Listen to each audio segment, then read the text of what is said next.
Good morning from the UK. I'm delighted to welcome fellow crime writer CV Chauhan. Champak Chauhan writes as CV Chauhan. We'll go back to basics because you've written a crime series. How did you get into writing that? Did you write other um, works before you came to writing crime? How can you remember how old you were when you first started writing? Yeah, yeah. Morgan, yeah, good morning to you. Good And morning. yeah, good morning to everybody else. Yeah, I mean, to answer that question, we need to go back. I need to go back to coming to this country because I wasn't born and brought up here. I came to Mm, Leicester at the age of 11 with my family. I was born in Kenya, and my father was already here. And we came along several years after my father had started working here and so on. mm, And having moved to Leicester from the Rift Valley in Kenya was a big culture shock. And we're living in a terraced house, six mm, siblings and me, and life was hard, and my mm, father used to work all hours under the sun, and so did my mom.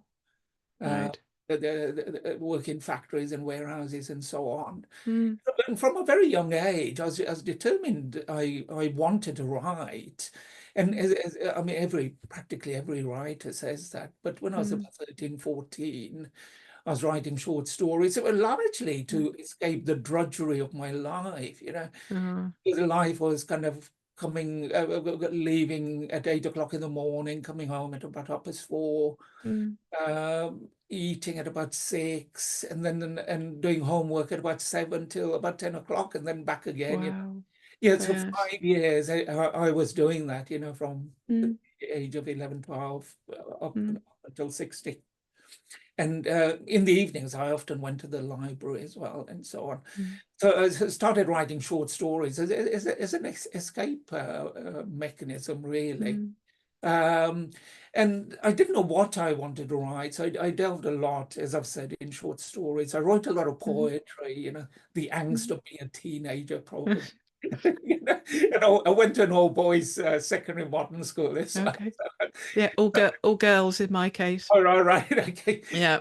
And then I decided had enough of school at the age of 16. And Mm, although I did very well academically, mm, the school changed quite a lot in the time I was there.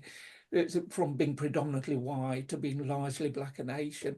And the okay. teachers, and I was horrified at this, decided that no one in my year group was capable of doing O-level English language. And Right. I wanted to go to university. Mm, I was determined I was going to get to university from that yeah. age. I didn't want to end up working in factories and warehouses. Sure. Yeah. So I left school at 16, went to the local FE college. I paid for my O-level English language, so without any additional lessons, the winter Mm, exam in November, I passed, and so I knew that another hurdle was out of the way. mm, I already had the maths. Did, mm, did four A levels, did really well. mm. York University gave me an unconditional place without an. Or whatever. Wow. Yeah, so I was really lucky there. Mm, And off I went with my two battered suitcases on the train from Leicester Station to York. And all the time mm. I was writing, but not in any kind of serious way. Sure. I carried on at university, Mm, in between the social life, again. And I wrote a fairly long story of about 25,000 words, I remember. mm. And then I trained to be a teacher, and then work kind of stepped in, and Right. wasn't much time. Teaching is No. hard. Teaching is hard. And you don't have much time to yourself. And Mm, I've carried on. I got promoted. I lived in different parts of the country, mm, in London, Birmingham, Derbyshire, West Yorkshire, mm, and so on. And as I moved up the career ladder, I was in a well-paid job and so on. And I thought, mm. there came a stage where I thought, if I don't write, life has passed me by. Yes. So, so, so I made a rather foolhardy or courageous decision, depending on how you want to look at it. I just stopped. I gave up my full-time job, Mm, because I was I'd planned ahead. I'd cleared most of my mortgage and so on, and started freelancing in education. And I was lucky that lots of head teachers used to employ me as a consultant, right. and specialized in schools that were failing or about to fail their inspection. Sure. But that gave me enough time to write, and I decided, having read widely at this stage, that the genre for me was crime fiction. Because I'd read early, I mean, I had read, in quotes, literary fiction, all the classics and everything else in Sure. between. I'm an avid reader. Even today, kind of my house is full of thousands of books, literally. Not to mention the hundreds on Kindle and so on. So I read all types, genres, and so on. But I decided crime fiction was the vehicle for me, because I greatly admired people like Raymond Chandler. He's not a crime writer. He's just a great writer. You can't categorize him really. Right. Dashiell Hammett, the Americans, basically. Kane, the one who wrote The Postman Rings Twice, and Mildred Pierce. And more modern writers like Patricia Cornwall, Greensill, all of that. There were many writers. So I thought that was a good vehicle for me to introduce characters which weren't represented in the genre that much either. Right. And I thought, what better place to have a protagonist in a police procedural than Leicester, my home city. Because Leicester has changed rapidly in the time I grew up, and I still have, although I live nearby, I still have very close contacts, their friends, family, and so on. Sure.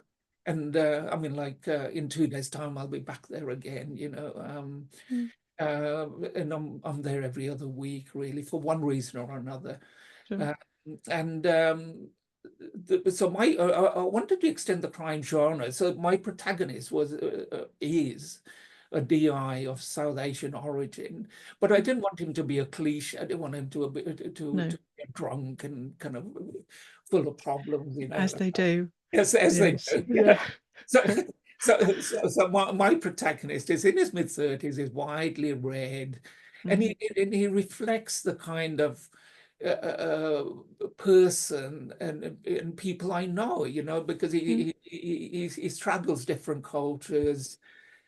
He likes Western classical music, Italian opera, but he's also at home with Bollywood songs, speaks a first language that is not English, been to university. And the only allowance I made to the cliche was that he was divorced because his wife had left him, and so sure, the job. The job, absolutely, both her job and his job. Right. But it's not rancorous, I mean, Yeah. they manage the 2 children they have fairly amicably. Right. She left him, and he's quite not exactly bitter, but he never understood why it ended up like that, But that is life, people change. Yes, And exactly. the predominantly Asian part of Leicester.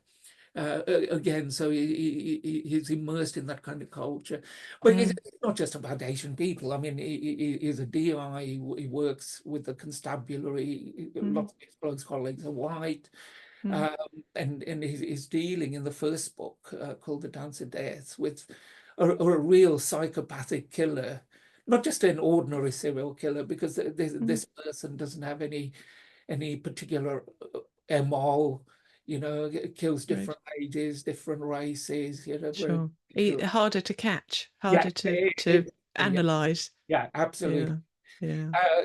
So that was the first book, and then the second one is all about organized crime in Leicester, and the third book, which has just been published, called The Right Time to Die, is about political extremism.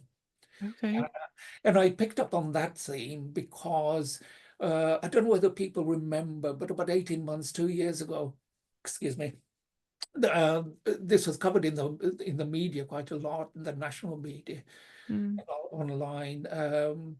There was a lot of trouble between Hindu groups and Muslim youth Right. in Leicester, and there's violence on the streets, and Mm, the police were heavily involved because there were claims that there were no-go areas and so on. right. And I was really upset that this was happening in my home In city. your city, yeah. Yeah, and I tried to make sense of it. And I thought, as I thought more and more about it, I thought, that would make a really interesting backdrop, Yeah. to a crime novel.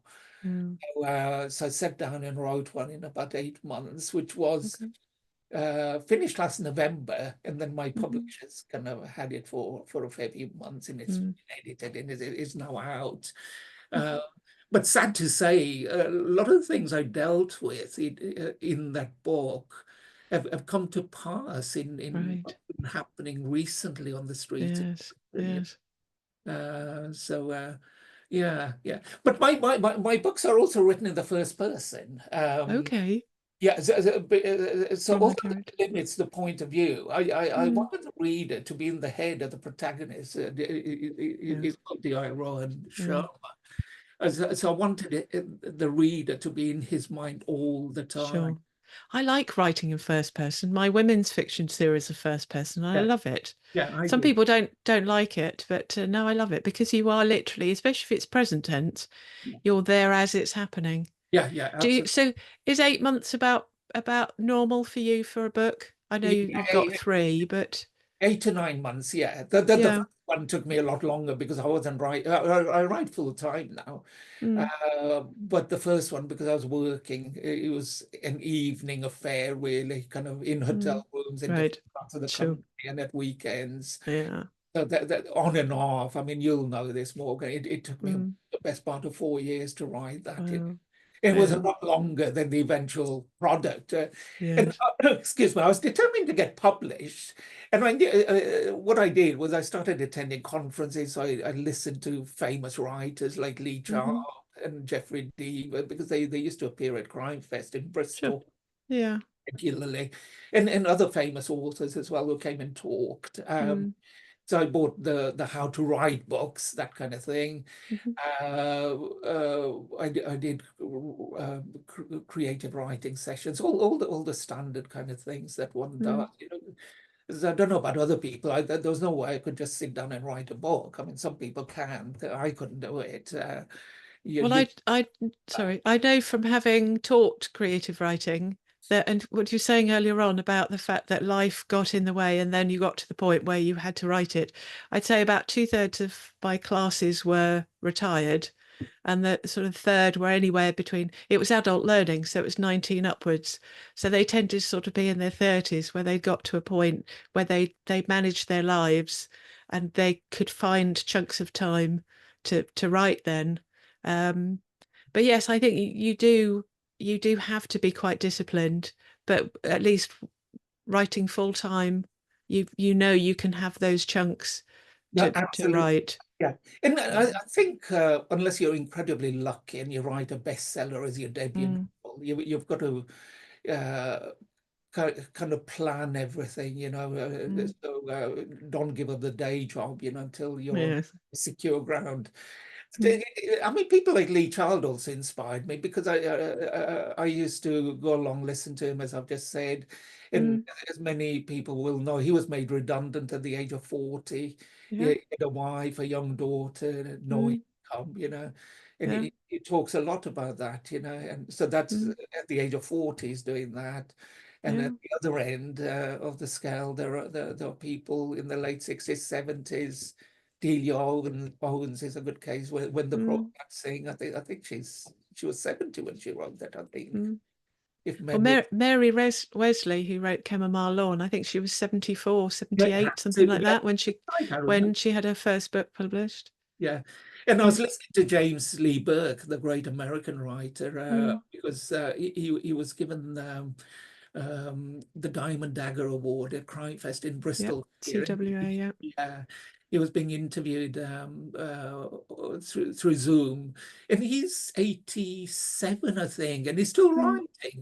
Yeah. What That's wonderful. the great thing about it. It doesn't matter how old you are. And all Absolutely. you need is a pen and paper or a laptop or an Yeah. iPad or something, and you can and you never know what's going to come out No, as absolutely. well. Yeah. And Yeah.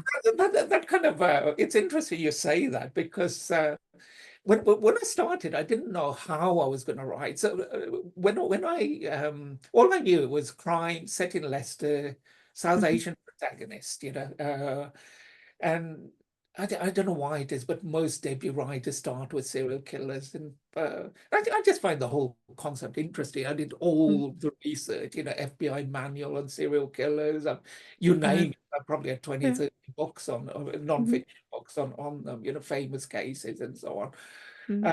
both here and in America and so on. And I always remember Jeffrey Deaver saying at a conference, that he planned for 8 months of the year. Mm. He had a whiteboard and posted stickers everywhere. And then Mm. he spent another 2, 3 months writing the book. And he says, Mm. when I do it that way, I can start in the middle to write it, because I know Right. everything that's going to happen. Yes. Yeah. And at the other end were people like Lee Charles said, "Oh, on the first," because he apparently started writing on the 1st of September every year. September. Yeah. Yeah, and he said, "I just Religiously started." every Yeah, year. yeah, Yeah. yeah. I just started. He probably Yeah. not probably. I'm sure he had an idea of what he was going to write, but no planning. Mm. It was. Yeah. I think it helps the fact that he's got such a not a regimented in a bad way, but his series is so set up Yeah, absolutely. Yeah, that it's almost, because Barbara Cartland wrote over 1,000 books, but yeah, they were very formulaic. Boy yeah, meets girl, they can't be together for whatever reason, and it's Romeo and Juliet. All love stories are technically a form of Romeo and Juliet. yeah, So, having been so widely travelled, especially around the UK, because your books are set in Leicester, now you're slightly more east in Northamptonshire. yeah. Are you tempted to change location, perhaps do this for a certain amount of time, and then have it either relocate him or um, start a new series Yeah, elsewhere? yeah, it's interesting you say that, because I've written three, and some of the action in the first book, for instance, the Mm. Dance of Death, moves into the Peak District of Derbyshire. Okay. I know really Mm. well. So the last kind of quarter, third of the book is set Mm. there, and I move out of Leicester now and again. Mm. Um, uh, but the plan is, because my publishers, it's a series, and each book is a standalone, although the Mm. so anybody can kind of pick up any one of the Yeah. three so far and read Yeah. it independently. As they should be, really, because Yeah, some people do come to them in partway through the series and then go back, don't yeah, they? yeah. Yeah. So my publishers want me to carry on with the series, so Mm. I've provisionally agreed to do two more. Okay.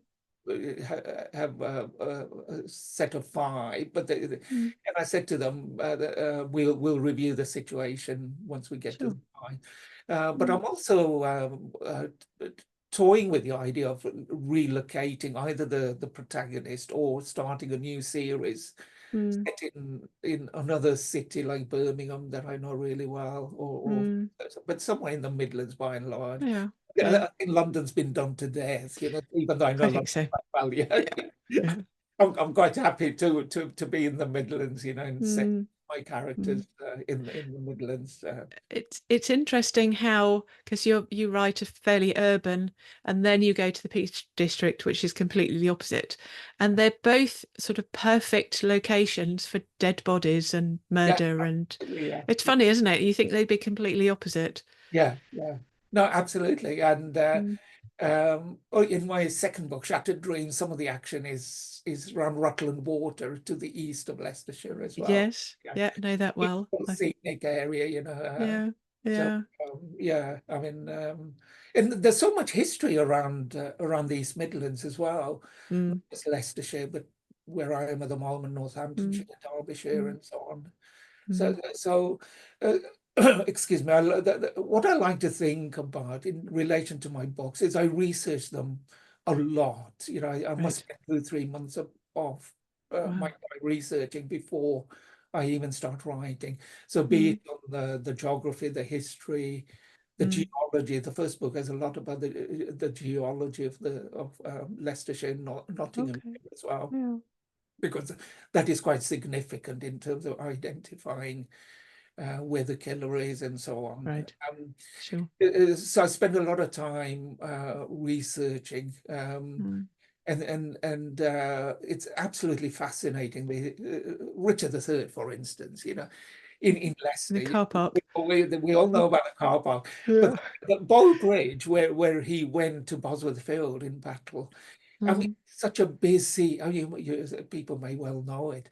It's such a mm, busy bridge today, and it built in the Victorian times. Obviously, when Richard mm, III was around, it was a narrow wooden bridge. yeah, Um, and hundreds, thousands of cars go over that bridge every day. mm, I've stood underneath it and looked up, and Richard's motto is up there and mm, bits like that. And I thought, I wonder how many people realize the significance of this bridge and how mm, British history changed forever mm, because of what happened as he mm, crossed the bridge to mm. Bosworth Field here. And I I sadly, think we people realize what's going on. I think we don't really appreciate, and I'm sure it's not just the UK, wherever anybody is based, I don't think they appreciate how much history even the newer countries have around, and you don't have to go a million miles. I know when I was moving from Buckinghamshire to Northamptonshire, my mum and I looked at a map. And we were just to see really what, because I knew I was going to move there with work, just to see what there was of interest in there. And then we worked back down the 50 odd miles to Buckinghamshire. And actually, there were loads of places we hadn't visited here Yeah. Uh, that well, I'd been there 24 years and yeah. had never been. So Yeah. there's plenty of what I call fiction fodder. Yeah. But Absolutely. it's interesting that you clearly love doing your research. Yeah. Yeah. I mean, Mm, Northampton, I mean, Fotheringay Castle was here, Mary Queen of Scots, mm, right. not a million miles from where I am. Mm. And the Battle of Naseby, part of the English Civil War, is just over the border Just into up the road, Leicestershire isn't it? again. In It's only Weldon Way. Yeah. from me. Yeah, absolutely.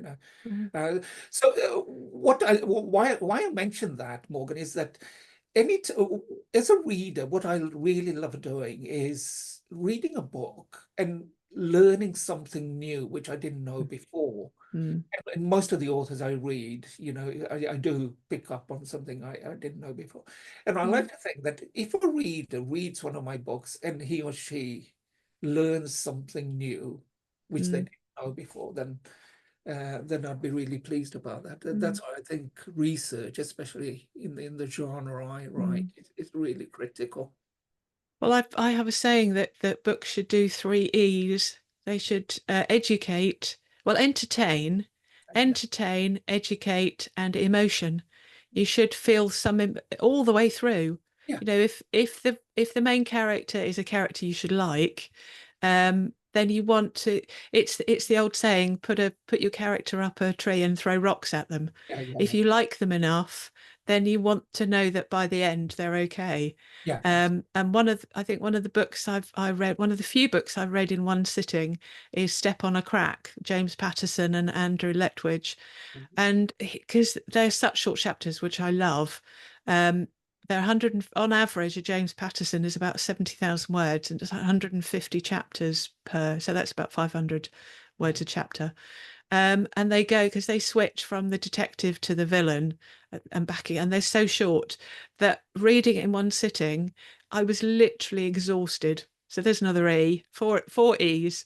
I was exhausted by the end of it, which yeah. is not necessarily what you want. Because No, no, you want your peaks and troughs. You want your peaks, your car chases, and then your troughs where it's all kind of calmed down a bit and they've got a suspect in the interrogation room and there's your dialogue, your back and forth, which is can still be quite quick, but yeah. all of that.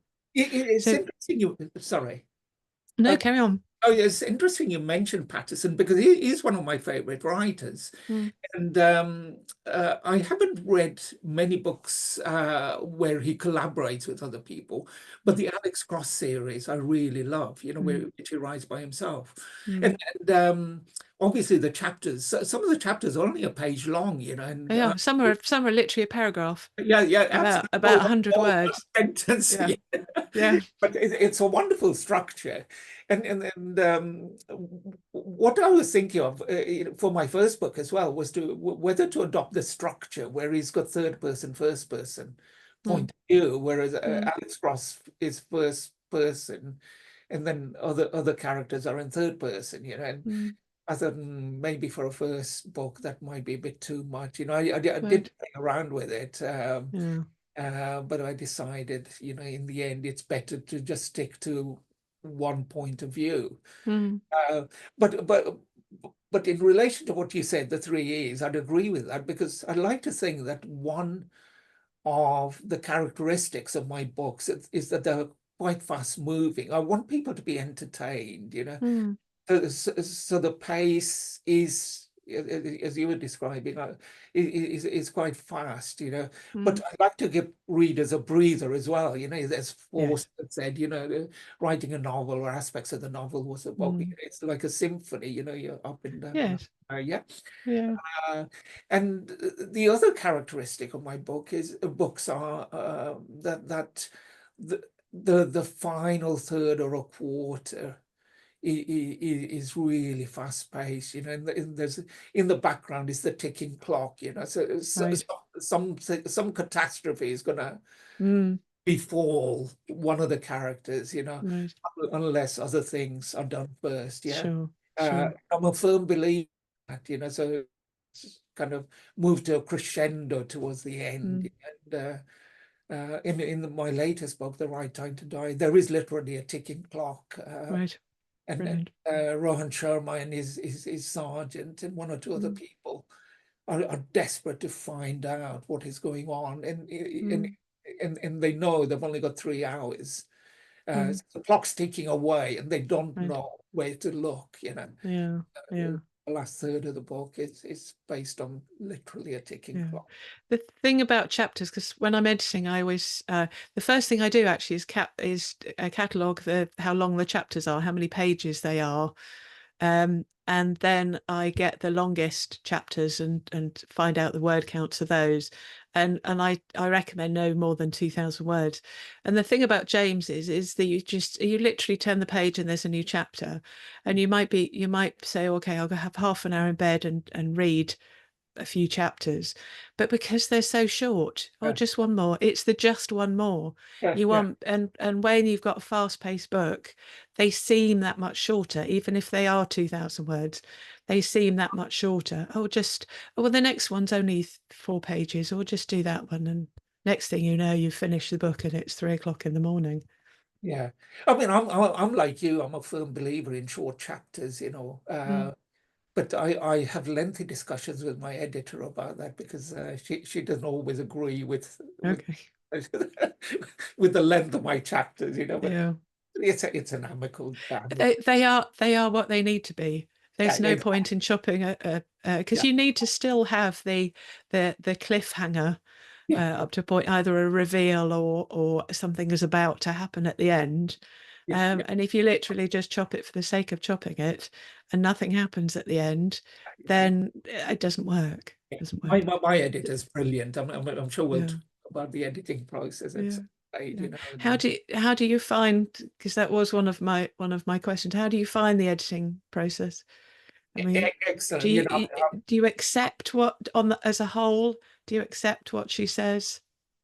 Yeah, I mean, I'm with Superior Books, which are an online publisher, Mm. uh, and my editor is excellent. I think, Mm. she'll make me think of things which I hadn't thought about.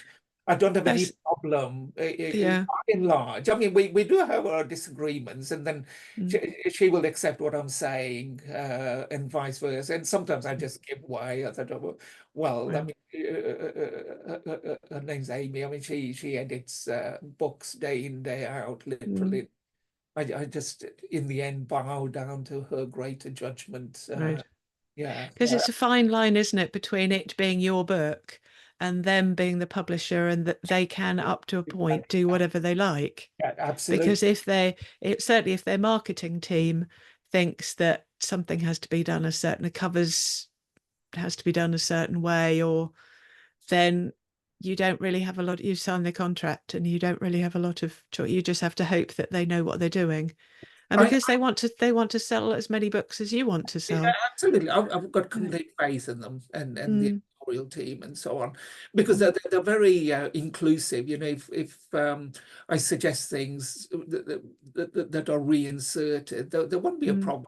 There could be a discussion, uh, and I've never found it difficult. I'm not possessive about my writing. I think that's probably to do with my background as well, because as I got promoted in education, I was editing a lot of people's work because I moved into the civil service in the end, and I used to edit reports which are 200,000 pages long or 200,000 words long, Yeah. whatever, you know, Yeah. Yeah. for government departments, and I used to write things which were edited by other people as well. And I grew up in that culture, so I didn't have a problem with it. I don't have a problem with it, you know, Yeah. as long as Yeah. things are justified and it's a two-way process, you know. Sure. And then Sure. the other thing, you know, like the cover design, Morgan, that you mentioned, I mean, my publishers are really good. I mean, they always say to me, what would you like? What Okay. cover design? What are the themes which we ought to incorporate? Mm. Um, Because I know of some authors, I think Jojo Moyes was one of them, where I think her French book was had a picture of a dog on the front, and there's no dog in the. I don't know if it was her. I'm probably misquoting, but and with a top publisher, you have no say. yeah, I know, because I am aware through talking to other authors at conferences, you know, that because I was at Harrogate not long ago in July, you know, Mm-hmm. and as I said, I was at Bristol, so the hundreds of authors there, you know, so Yeah. we exchange gossip over a drink or whatever. So yeah, I'm aware of some of these difficulties, but my publisher is really good. And if you look at the cover of The Right Time to Die, that's a photograph, interestingly enough, that I actually took. Oh wow. Because it's all to do with a particular part of Leicester where the protagonist lives, and the Diwali lights are on. And that's a key part of the story, initial story, the background. So I took that photograph at the time of Diwali last year when I submitted the book for editing. And I said to Amy, look, if we could incorporate this within the cover, that would be really good. And she said, yeah, fine. I gave her several Great. options, you know, Yeah. several different photographs. And then we've got a designer. So Amy passed it on to the designer, and the designer kind of um, did whatever they do. I've no idea. Yeah. It Yeah. came up with that cover. Layered it. Yeah.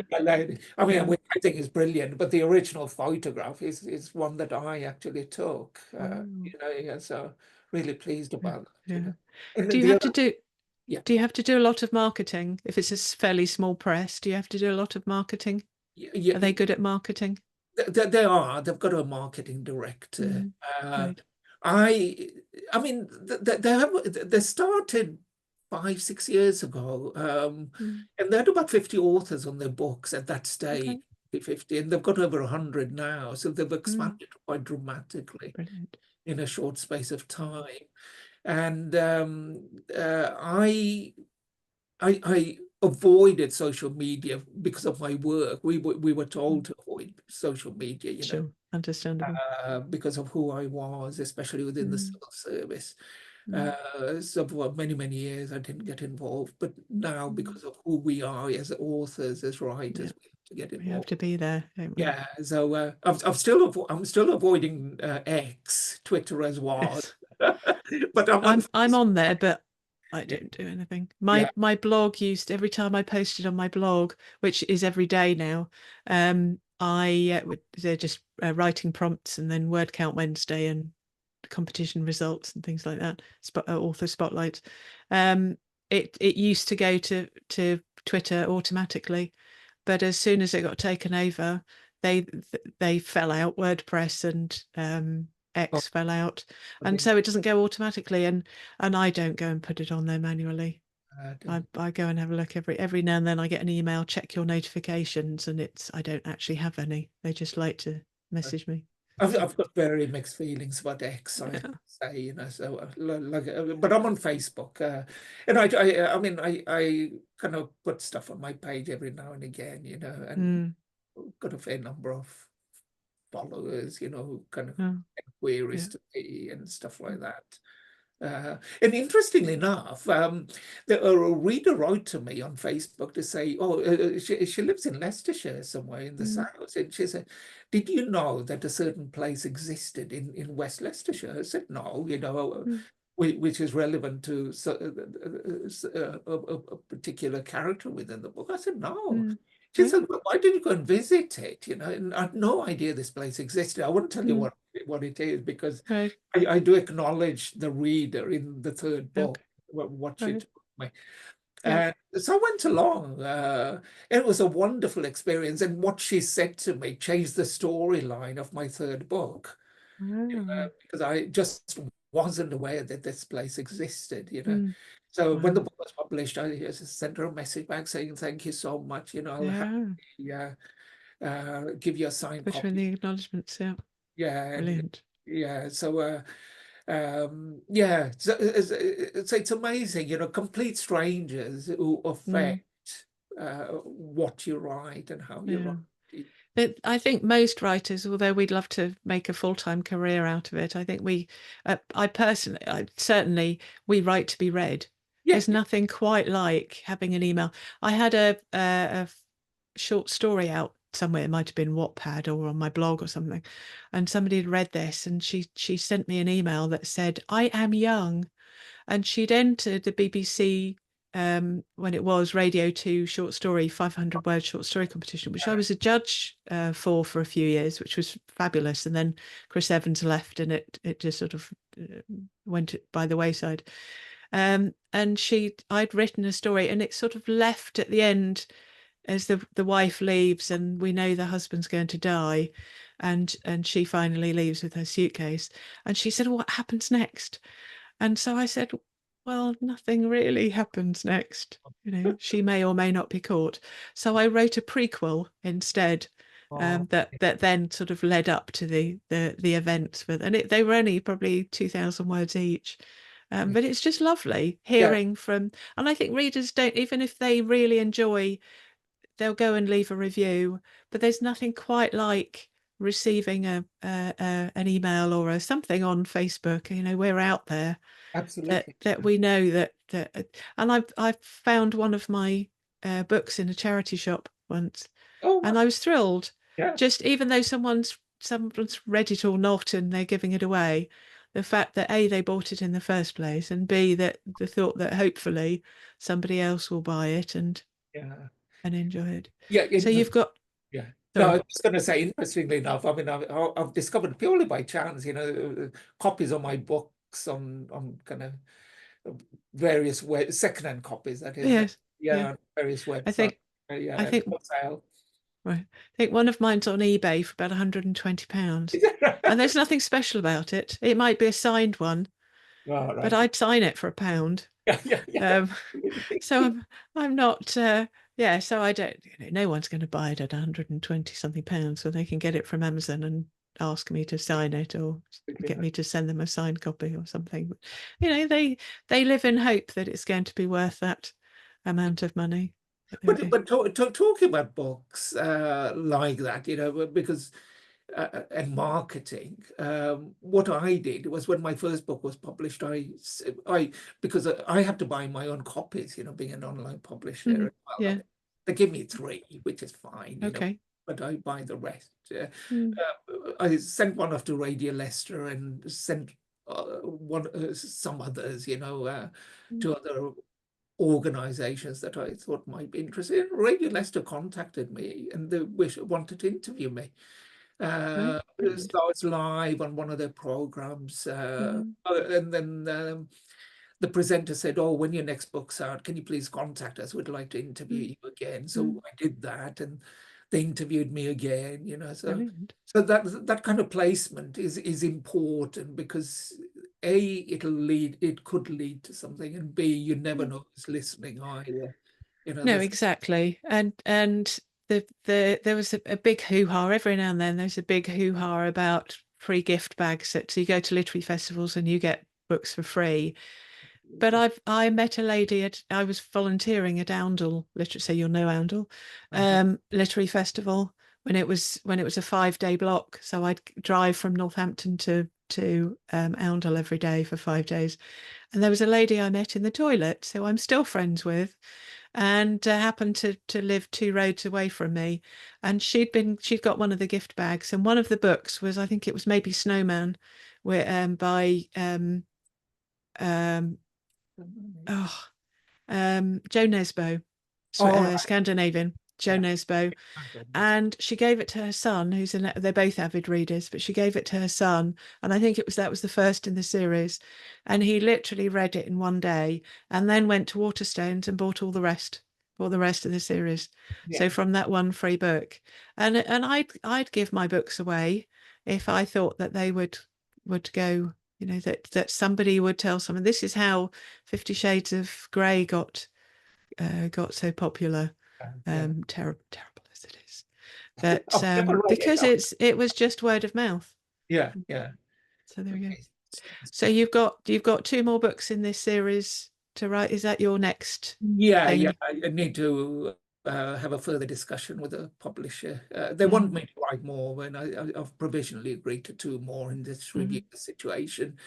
I also want to write a historical thriller, Okay. which is dear to my heart. So I want to do that, and as I said, I want to write another series, Mm, not necessarily a police procedural, okay. but set in maybe Birmingham or maybe Leicester or Mm. what, Nottingham. Will that be crime again, Yeah, yeah, perhaps? yeah, yeah. Yeah, that's your. Do you read anything? Oh, I yeah, mean, yeah, you're clearly a history fan. yeah, yeah. Well, Um, yeah, I graduated in history many right. months ago. Yeah, uh, yeah, I'm a historian, but I read anything and everything. I Mm, don't limit myself to the genre of crime. mm, yeah. Yeah, as I said, I've got thousands of books in the house all over the place. Mm, So mm, they represent practically every genre you can think of, mm, poetry to the great classics in English to, well, crime, obviously, even sure. people like Kate Atkinson, you name it, it's there. Mm. I like Kate Atkinson is one of my favourites. I did at one of the colleges. There's a college on the road into town, Barrack Road in Oh, yeah, Northampton. yeah, There's a college there, and they used to do class, it's like little 2-3 week courses, and one of those was on Kate Atkinson, yeah, and I did it because it's about writing, but also her third book is a collection of short stories. So it was a 3-week course where each week was concentrating on her first 3 books, because I think that's all she had at the time before the Jackson Brodie books. yeah, yeah, And because the third one was a collection of short stories, I read the first 2 and then read the third. And it was just a discussion, and the teacher was sort of telling us about writing as well. So yeah, it wasn't just a book group. yeah, But yeah, that was really interesting. So it's funny you mentioned Kate Atkinson, that's because she's very. one of mine. And Roald Dahl is he's my hero. Oh, And my dad, he actually, because he lives in Great Missenden, which is where near where I come from, and okay. my dad did some photography. She did Sophie Dahl, so his Yeah, granddaughter. granddaughter. Um, my dad videoed her 6th birthday party, which I Really? think my mum was a mad Olympics fan and loved the dive, but so Tom Daley and Yeah, co. yeah. And so I think the master copy was probably overwritten by uh, the diving I, session at Olympics, which would probably be worth a fortune now. But Sophie Dahl probably has it in a store on VHS amazing. in her packed away in her loft or something. Anyway, so it's been a pleasure speaking with you this morning, Yeah, same. and we'll hopefully meet again to talk our way through your books, and Yeah, you it'd be may have the great. fourth out by the time we get to the fourth. Well, So, yeah, let's see how we go. yeah. I'm planning it in my Well, head and okay, so it's could be 8 months time then before we see something like that. the finished article. Oh, well, yeah, Brilliant. yeah. I mean, yeah, it won't be long before I start Yeah, writing. Yeah. yeah. Brilliant. It's Okay. been a pleasure speaking with you, Morgan. So thank you. And you, because our paths have been crossing every now and then on social media and Uh, on my blog and so on. So that's brilliant. No, it's have been a pleasure. Anton as well. Yeah. Thank you very much. We'll chat again Anton, soon. thanks a Brilliant. lot. Thank you. Bye bye. Bye.